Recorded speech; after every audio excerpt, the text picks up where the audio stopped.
यह दर्दनाक कहानी एक लड़की की, या फिर यूं कहूँ कि गलत ना होगा कि यह कहानी है एक नसीब लड़की की। वैसे हम इस दुनिया में लड़की होना ही जीवन को काफी कठिन बना देता है। और जब आप दिखने में अच्छे ना हो, पढ़ाई लिखाई में भी अच्छे हो ना हो, तब सोचिए कठिनाई का लेवल क्या होता होगा। संध्या बचपन से ही पढ़ाई में लिखाई में कमजोर थी। रंग उसका सांवला था, नाग नक्शा भी बाकी लड़कियों की तुलना में इतना खास नहीं था। ऊपर से भगवान ने दांतों की बनावट भी टेढ़ी मेढ़ी दी थी। जब संध्या छोटी सी थी तो बचपन में स्कूल के बच्चे चिढ़ाते थे। बड़ी हुई तो गली मोहल्ले के लोग उसे देखकर मुंह फेर लिया करते थे। कोई भी उसका दोस्त बनने के लिए तैयार नहीं था। उसके रिश्तेदार भी कुछ खास उसे भाव नहीं दिया करते थे। बस ये उसकी माँ ही थी जिससे सूरज ताल्लुक से कोई फर्क नहीं पड़ता था। माँ संध्या से और संध्या माँ से बहुत प्यार करती थी। दुनिया भर की आलोचना को सहने की शक्ति थी माँ संध्या के लिए। जब कोई उसे डफर बोल देता या जब कोई उसे बदसूरत बोल देता, जब संध्या को शादी के लिए देखने आए लोग उसे बिना पसंद किए लौट जाते थे।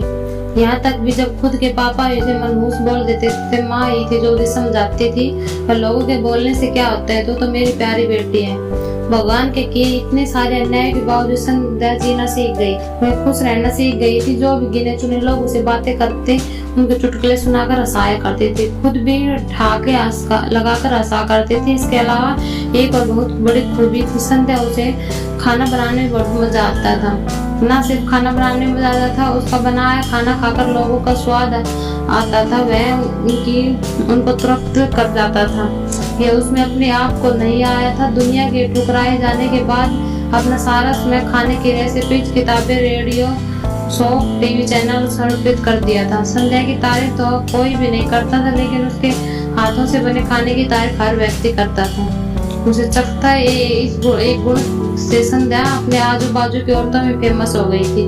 क्योंकि जिसे भी खाना पकाना सीखना हो या कुछ नया पकवान बनाना सीखना हो, संध्या के पास ही आते थे।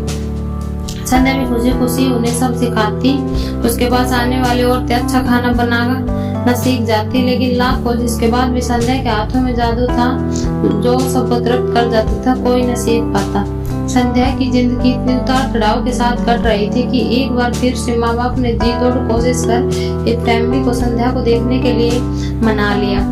अगले दिन संध्या को देखने आने वाला था। संध्या को इस बात की खबर होने पर वह बहुत दुखी और गुस्सा हुई। बिना उससे पूछे माँ बाप ने लड़के को बुला लिया। उसका मजाक बना देते थे। माँ ने संध्या को समझाया कि ऐसा ही होता है, कोई भी बेटी अपने माँ बाप के यहाँ हमेशा नहीं रह सकती। एक दिन शादी करके जाना ही पड़ता है। अगले दिन संध्या सुबह सुबह ही लड़के वालों के आने से पहले सज सवर कर निकल गई। उस दिन लड़के वाले घर आकर माँ बाप को बहुत खरी खोटी सुना कर गए। वैसे भी पापा को संध्या पर गुस्सा आता था, लेकिन उसकी इस हरकत से गुस्से में पागल कर दिया। उस दिन पापा संध्या का सारा गुस्सा माँ पर उतार दिया। यह कहकर एक मनहूस बेटी को जन्म देकर तुम्हारा मन नहीं भरा था, इसलिए उसको लाड प्यार देकर सिर पर बैठा लिया है। हमेशा अपनी बेटी के बारे में गलत बोलने वालों से नाराज रहने वाली माँ आज खुद संध्या से नाराज हो गई और वह संध्या से के घर वापस आने की बेसब्री से राह देख रही थी ताकि उसका गुस्सा उस पर उतार सके। सूरज ढलने से पहले संध्या घर लौट आई थी। उसके चेहरे पर एक अजीब सी खुशी थी। आंखों में एक चेक था और एक सर्टिफिकेट भी।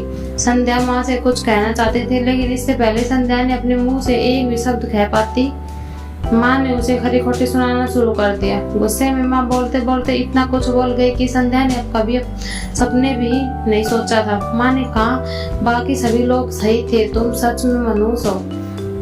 तुम्हारी वजह से हर कोई परेशान है। अच्छा होता तुम पैदा होते ही मर जाती, यह दिन ना देखना पड़ता। से बड़बड़ाती और सब्जियां काट रही थी। माँ ने एक बार संध्या की तरफ नहीं देखा था। संध्या माँ की बातें किसी पत्थर की मूर्त की तरह सुन रही थी। पत्थर की ऐसी मूर्त जिससे शरीर में तो जान ना हो, लेकिन आंखों में आंसू की धारा बह रही हो। मैंने माँ से पूछा, माँ क्या सच में तुम ही चाहती हो मैं मर जाऊं? क्या मैं इतनी बुरी हूँ माँ? अभी भी गुस्सा सर पर सवार होने की वजह से माँ ने कह दिया हाँ। बिना एक पल भी सोचे संध्या सीधा अपने कमरे में जाकर कमरा अंदर से बंद कर लिया। 1-2 मिनट बाद गुस्सा थोड़ा शांत होने पर माँ ने अपनी गलती का एहसास हुआ तो संध्या के रूम के तरफ गई। उन्हें पता चला कि संध्या रूम के अंदर से बंद कर लिया। गुस्से में कुछ कर ना ले, इसलिए माँ ने तुरंत पापा को इस बात की खबर। दोनों काफी दरवाजे खोलने की कोशिश लेकिन जब नाकाम रहे तो वह तोड़ दिया। अपने स्कार्फ से फांसी का फंदा लगाकर संध्या पंखे से लटक गई थी। ज्यादा वक्त नहीं हुआ था, मैं सिर्फ बेहोश हुई थी। माँ बाप उसे तुरंत पंखे से अलग किया और बेड पर लेटाया। पापा ने तुरंत डॉक्टर को फोन किया। तब माँ का ध्यान बेहोशी पड़ी संध्या के हाथ से पकड़ी एक चिट्ठी और पास ही पड़े 5 लाख के चेक और 5 स्टार होटल के सेफ की नौकरी के लिए कंफर्म लेटर पर पड़ी जो संध्या अपने साथ लाई थी। माँ और पापा ने चिट्ठी खोलकर पढ़ी तो उसमें अभी लिखी थी। चिट्ठी कुछ इस तरह थी। मम्मी पापा, मैं जानती हूँ मेरे जन्म लेकर आज के दिन तक मैंने ऐसा कुछ भी नहीं किया है जिस पर आप गर्व कर सके, लेकिन मैं आपको बताना चाहती थी कि आज मैं खाना बनाने के नेशनल लेवल कॉम्पिटिशन जीत चुकी हूँ। 5 लाख का चेक मुझे प्रथम स्थान पर आने के लिए मिला है। जजीज को मेरा खाना इतना पसंद आया है कि उन्होंने मुझे एक बहुत बड़े होटल में बतौर मास्टर शेफ की नौकरी के लिए कन्फर्म लेटर दिया था। पूरी दुनिया मेरे खिलाफ है, मुझे इस बात का कभी भी फर्क नहीं पड़ा और ना बाबूजी की कड़वी बातों पे। मेरे दिल अपने दिल पर लगी थी क्योंकि मैं जानती थी बाहर से सख्त दिखते मेरे बाबूजी अंदर से मुझे प्यार ही करते थे।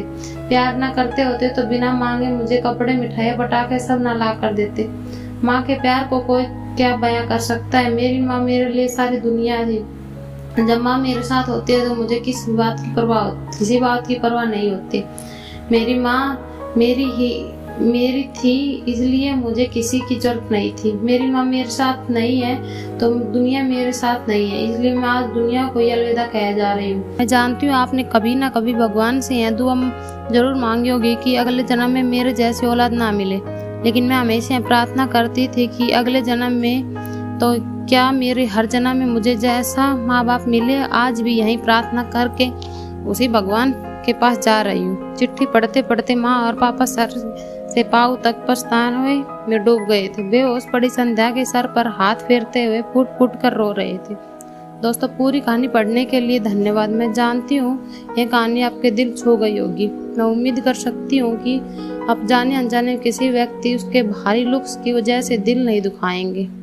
Thank you. कहानी अच्छी लगी हो तो मेरे चैनल को सब्सक्राइब जरूर करना।